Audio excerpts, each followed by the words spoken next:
2 દિવસ પહેલા અમે જે આવેદનપત્ર આપ્યું એ તમને મળ્યું. અમે બહુ ગંભીર મુદ્દા લઈને આવેદનપત્ર આપવા આવ્યા હતા. આપ હતા એટલે અમે ડેપ્યુટી કમિશનર જે હતા ભૂગર સાહેબ, તો સાહેબ મારો પ્રશ્ન તો પહેલો છે કે અમે તમને જે આવેદનપત્ર આપીએ છીએ એના જવાબ તમને નથી મળતા. અત્યાર સુધી એક પણ જવાબ નથી મળ્યો. પણ એમાં તમે ગંભીરતાથી લો છો કે નહીં? કારણ કે અમે જે આવેદનપત્ર આપીએ છીએ એ કોંગ્રેસ પાર્ટી પ્રજાના પ્રશ્નો લઈને તમને અમે રજૂઆત કરવા આવીએ છીએ, પણ હજુ સુધી અમને કોઈ એમાં રિઝલ્ટ મળ્યું નથી. પહેલું તમને વાત કરું, 3-4 મુદ્દા ભેગા છે સાહેબ આજે. એક તો જે વ્યક્તિએ સરદાર એસ્ટેટ, જે માણસ 38 વર્ષનો યુવાન છોકરો, એને રિક્ષા ચાલક, એના પરિવારનો એકનો એક દીકરો હતો, એને જીવ ગુમાવ્યો ખાડામાં રિક્ષા ગઈ, અને સવારે 4 વાગ્યાનો બનાવ, સ્ટ્રીટ લાઇટો બંધ હતી અને ખાડાની આગળ કોઈ બેરિકેડ નહીં, માણસને ખબર કીધે પડે, એટલે ખાડાના લીધે મૃત્યુ થયું. અમે રજૂઆત કરી કે ભાઈ એની સામે જે કોન્ટ્રાક્ટર છે, જે અધિકારી છે, તમને રજૂઆત કરી કે એની અમે પોલીસ કેસ દાખલ કરો. હજુ સુધી કેસ થયો નથી. પરિવારોને ફરિયાદ કરવી છે, પોલીસ ફરિયાદ લેતી નથી કે ભાઈ અમને કોર્પોરેશન તરફથી ઇન્સ્ટ્રક્શન આપશે. સાહેબ એક ઉદાહરણ ઊભું કરું પણ વડોદરા શહેરમાં કે જે ભ્રષ્ટાચારી કોન્ટ્રાક્ટરોએ આ વડોદરા શહેરને બાંધમાં લીધું છે, એમને સાહેબ સબક શીખવા માટે એક ઉદાહરણ ઊભું કરો. એ કેસની અંદર જે પણ અધિકારી હોય અને કોન્ટ્રાક્ટર હોય, બ્લેક લિસ્ટેડ તો બહુ નાની સજા છે. બિન જામીનપત્ર ગુનો દાખલ થવો જોઈએ સાહેબ. એ અમે તેજસ્વી માંગણી કરી છે, આજે પણ અમારી એ જ માંગણી છે. બીજું સાહેબ, વડોદરા શહેરમાં સ્વિમિંગ પુલ જેટલા મોટા મોટા ભૂવા પડવાનું કારણ શું? આ વડોદરા શહેરનો કોઈ વિસ્તાર, કોઈ વોર્ડ બાકી નથી જ્યાં મોટા મોટા ભૂવા ના પડી આવે. અને ભૂવા એટલે એક રાત્રે હું વોર્ડ નંબર 11માં ગયો હતો, બપોરે 4 વાગ્યાનો ભૂવો પડ્યો. 8 વાગે મને ત્યાંના સ્થાનિકે ફોન કર્યો, ત્યાંથી મેં ડેપ્યુટી એન્જિનિયર બધાને ફોન કર્યો. કોર્પોરેશનમાંથી કોઈ ના આવ્યું, ફાયર બ્રિગેડ અને પોલીસ આવી ગઈ, પણ કોર્પોરેશનનો કોઈ અધિકારી ના આવ્યો. તો સાહેબ મોટા મોટા ભૂવા પડે છે. તો આ જે કોન્ટ્રાક્ટરો કોણ છે આ બધા?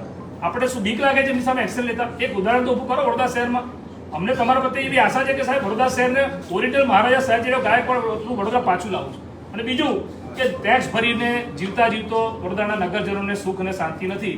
અને મર્યા પછી પણ સાહેબ આ જે સ્મશાનમાં 31 સ્મશાનની જે વાત બહાર આવી છે, અમારે તમારો ખુલાસો જોઈએ છે. આમાં છે શું? કારણ કે તમારું સ્ટેટમેન્ટ નથી આવ્યું. સ્ટેટમેન્ટ જે આવ્યું આરોગ્ય અમલદારનું. હવે આરોગ્ય અમલદારે તો કોરોનાના સમયમાં શું કામગીરી કરી અમે જાણીએ છીએ, એટલે વ્યક્તિગત મારે એક્સેપ્ટ નથી કરવા, પણ એમની કામગીરી અમે વાકેફ છે. તો જે સંસ્થા જૂની હતી, જે સ્મશાનમાં સેવાભાવે કામ કરતી હતી, આજે 31 સ્મશાન છે, તો આજે તમે 7 જુલાઈથી જે પરિપત્ર બહાર પાડ્યો એનો અમલ થયો, તો આજે સાહેબ ખાસવાડી સ્મશાનમાં એટલું મિસમેનેજમેન્ટ થયું ત્યાં કે જે પરિવારજનો એમના જે મૃતકના પાર્થિવ દેહને અગ્નિ સંસ્કાર અપાયા હતા એ બધાના મીડિયામાં સ્ટેટમેન્ટ આવ્યા છે અને બધા દુઃખી હતા. Total mismanagement. તો પ્રથમ ગ્રાસે મક્ષિકા એવું થયું છે.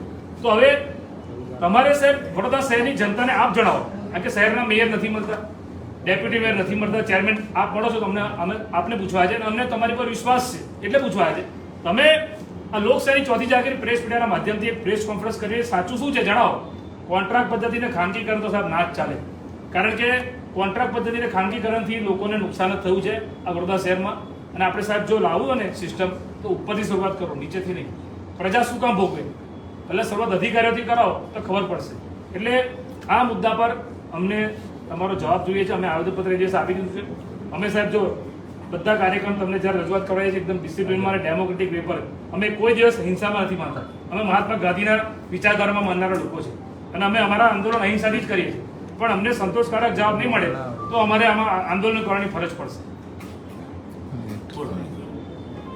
પહેલી વાત તો સર સયાજીરાવ ગાયકવાડ વખતથી ચાલતી આ પ્રથા તોડવાનું કારણ શું?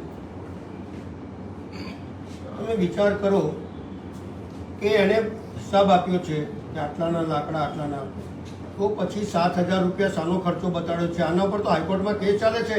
જેને આ પ્રસ્તુત કર્યું છે ને એના ઉપર તો એક જણનો ગબન કર્યું છે, એનો કેસ ચાલે છે. આ વ્યક્તિ ભ્રષ્ટાચાર સિવાય બીજું કશું નથી. એના 10 દાખલા હું આપું. આ લાવવાનું કારણ શું? પહેલાં તો આ સયાજીરાવ ગાયકવાડ જ્યારથી આ શહેર બન્યું ને ત્યારથી આ પ્રથા ચાલે છે. તો એ પ્રથાને તોડવાનું કારણ શું? એક તો એ, કારણ કે એ સંસારમાં જતા નહોતા ભાઈ, અને એમને આરામ અહીંયા જોઈએ છે એટલે ફટ દઈને આ કોન્ટ્રાક્ટ પદ્ધતિ લાવી. તો કોન્ટ્રાક્ટ પદ્ધતિની અંદર જે કેલ્ક્યુલેશન કર્યું મેં, હમણાં હું ત્યાં લઈને બેઠેલો, કે 6-7 હજાર રૂપિયા ખર્ચો ક્યાં થાય છે તો બતાડે પહેલાં. અને જાહેર જનતા અને દરખાસ્ત લાવતા પહેલાં, આ દરખાસ્ત લાવતા પહેલાં પબ્લિકને જાણ કરવી પડે, લોકોમાં જાણ કરવી પડે. સ્ટેન્ડિંગ કમિટીને કયા પાવર છે કે સમગ્ર સભાની અપેક્ષાએ કામ મંજૂર કર્યું? મને તો બતાડો જરા. પોતે મંજૂર કરી દીધું અને સ્ટેન્ડિંગ કમિટીને પાવર ક્યાં છે આવા મંજૂર કરવાની? અને નવી કોઈ તમારે બજેટની અંદર આવો કોઈ કોડ નથી કે સ્મશાન પ્રાઇવેટ આપીશું ને એના પૈસા મૂક્યા છે, એવું તો કોઈ કોડ નથી. તો વગર કોડે કઈથી તમે પણ દરખાસ્ત લઈ આવ્યા? આ બધી બાબતો ટેકનિકલી છે અને ટેકનિકલી આપણે અમારી સાથે બેસવું પડશે અને બેસો અને અમે બતાડીએ કે આ ખોટી દરખાસ્ત છે, શહેરના હિતમાં નથી. અને શહેરમાં હિતમાં જે વસ્તુ ના હોય એ કરવાની જરૂર નથી. કારણ કે અમને તો અહીંયા બેઠા બેઠા સ્ટેન્ડિંગ કમિટીના ભ્રષ્ટાચારીઓ થઈ ગયા છે. આ બધા એમને કઈ માલ દેખાય છે એ દેખાય છે, પણ પ્રજાહિતની વાતો, પ્રજાને શું લાગણી છે, પ્રજા શાના માટે શું જંકી રહી છે એ એમને પડેલી નથી. એટલે આપ બેસો અમારી જોડે, અમારી વાત સાંભળો. જો અમારી વાત ખોટી હોય તો તમે કરવું હોય કરજો, બાકી આ દરખાસ્ત જ આખી ખોટી છે. અને લોકોને જે સ્પર્શ કરે છે કે ભાઈ એનો મૃતદેહ એનો કોઈ સગાવાળું મરણ થયું હોય તો કેટલાક લોકો તો કોઈના લાકડા નથી લેતા, પોતે મંગાવે છે, પોતે જ અગ્નિદાહ દે છે અને પોતે ખર્ચો કરે છે. એક પૈસા કોર્પોરેશન નથી કરતા. બીજી પ્રાઇવેટ સંસ્થા છે જલારામ જેવી સંસ્થાઓ જે મફત કરે છે. તો આ દરખાસ્ત લાવવાની શું જરૂર હતી? મને તો એ સમજ નથી પડતી. આપણા ચાલુ જે કર્મચારીઓ છે એને છૂટા કરવા માટે, એને પહેલા બી છૂટા કર્યા છે આવા કર્મચારીઓ. એટલે આપ અમારી વાત સાંભળજો, ટાઈમ આપો, અમારા ડિસ્કસ કરો અમારી જોડે. અમે તમને બતાડીશું કે આ ખોટું થઈ રહ્યું છે આ વડોદરા શહેરના નગરજનો માટે. એટલે આ દરખાસ્ત હમણાં સ્થગિત કરો અને અત્યારે બેસીને ચર્ચા કરો અને આને બંધ કરો. કારણ કે સમગ્ર સભામાં જ્યાં સુધી ચર્ચા ના થાય ત્યાં સુધી કોઈ પણ દરખાસ્ત પાસ ના થાય. આમાં એક કેલ્ક્યુલેશન સર તમને કહું કે આપણે તો પ્રાર્થના કરીએ ભગવાનને કે કોઈનું મૃત્યુ ના થાય, પણ ધારો કે ખાસવાડી સ્મશાનમાં દિવસમાં જે અમને ત્યાંથી માહિતી મળી છે તો એક દિવસમાં 50 થી 57 લોકોનું મૃત્યુ થાય છે જે ખાસવાડી સ્મશાનમાં ત્યાં જતી હોય છે, જેમનો પાર્થિવ દેહ. હવે 7,000 રૂપિયા જે આપણે ચાર્જ લખ્યો છે 7,000 અને એમાંથી 2600 કે માઇનસ કર્યા છે 4400 રૂપિયા. તો 4400 રૂપિયા ગુણ્યા તમે 57 કરો ને તો એક જ દિવસમાં આ જે પણ સંસ્થાને તમે કામ આપો છો 2,50,800 પ્રોફિટ. તો સાહેબ આ સેવાના હેતુથી છે કે નફો કમાવાના હેતુથી છે? આપણે કોર્પોરેશન તો આ પૈસા લેવા નથી, ઉપરથી આપણે તો આપણી તિજોરી ખાલી કરી રહ્યા છે. એટલે તિજોરી આપણી એટલે આપણા ખિસ્સાના પૈસા તો છે નહીં. પ્રજા જે ટેક્સ ભરે છે, જે વેરો ભરે છે, એ વેરાની સામે આપણે એ પૈસા એને આપીએ છીએ, પ્રજાના પરસેવાના રૂપિયા આપીએ છીએ. તો આ એક સંસ્થાને એક દિવસનો ખાલી એક સ્મશાનનો પ્રોફિટ જ 2,50,800. તો સાહેબ આ તો હદ થઈ ગઈ. એટલે એક બોડીમાં પ્રોફિટ લઈશું. એ એવા બોર્ડ લગાડે છે કે પ્રજાએ પૈસા નથી આપવાનું, તો જે પૈસા આપણે કોર્પોરેશનમાં સર્જાય છે જશે એ પ્રજાના જ પૈસા છે, એમના બાપના પૈસા ન હોય.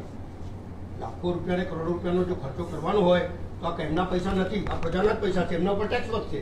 એટલે અમારી માંગણી એક છે કે ભાઈ ધીરજથી શાંતિથી સમજો અને આ જો ખરેખર પ્રજા હિતમાં ના હોય, લોકોના હિતમાં ના હોય, પોતાની લોકોની લાગણી ના દુભાતી હોય તો આ કામ બંધ રાખો. સર, પહેલો દિવસ હોય કે છેલ્લો દિવસ હોય, આજથી હતું વર્ક ઓર્ડર પ્રમાણે કામગીરી કરવાની. દરખાસ્તમાં એવું લખેલું છે કે 2 વર્ષ સુધી વર્ક ઓર્ડર પ્રમાણે કામગીરી નહીં થાય તો અમે એને રદ પણ કરી શકીએ. આજે પહેલા દિવસે આ તમામ જે 3 સંસ્થાઓને કામ સોંપ્યા છે 31 સ્મશાનના, એક પણ સ્મશાનની અંદર વ્યવસ્થા નથી. હું સવારે 8 વાગ્યાથી સાહેબ મારા નિજામપુરા સ્મશાનમાં એક માજી એક્સપાયર થઈ ગયેલા, મેં 8:30 આરોગ્ય અમલદારને ફોન કર્યો છે. આરોગ્ય અમલદારે દેવેશ પટેલે મને એવો જવાબ આપ્યો, બેન કરાવું છું કામ, હવે ભેટ કરાવું છું કામ. હજુ સુધી કામ ના થયું. પેલા પોતાના ખર્ચે પૈસા લઈને, પોતાના પૈસે લાકડા લાવીને, બધો સામાન લાવીને એમની અંતિમ ક્રિયા કરી અને